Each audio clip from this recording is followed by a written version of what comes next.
போதைப்பொருளுக்கு எதிரான போரில் பல போலீஸ் உத்தியோகத்தர்கள் கடுமையாக போராடி வரும் வேளையில் பாணாந்துறை குற்றப் புலனாய்வு பிரிவில் கடமை ஆற்றும் போலீஸ் உத்தியோகத்தர் ஒருவர் போதைப்பொருள் கடத்தலுடன் தொடர்பட்டுள்ளார் என்று இன்று கைது செய்யப்பட்டுள்ளார். இது தொடர்பாக போலீசார் தெரிவிக்கையில், கடந்த 2ஆம் தேதி தெபுவனவில் இருவர் போதைப்பொருள் வைத்திருந்த குற்றச்சாட்டின் பேரில் கைது செய்யப்பட்டனர்.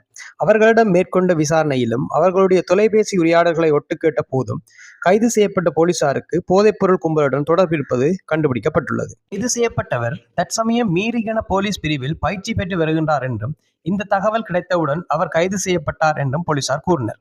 அது மட்டுமின்றி இவர்களுடன் வேறு சிலருக்கு தொடர்பு இருப்பதாகவும் அவர்களையும் கைது செய்யும் நடவடிக்கை எடுக்கப்படும் என்றும் அவர்கள் மேலும் தெரிவித்தார்கள். கைது செய்யப்பட்ட போலீசார் களுத்துறையில் இருந்து செயற்படும் போதை கும்பலுடன் தொடர்பு கொண்டுள்ளார் என்றும் மேலும் அவர்கள் தெரிவித்தார். கைது செய்யப்பட்டவரை நீதிமன்றத்தின் உத்தரவின் பேரில் தடுத்து வைத்து மேலும் விசாரணைகளை மேற்கொள்ள போலீசார் நடவடிக்கை எடுத்து வருகின்றார்கள்.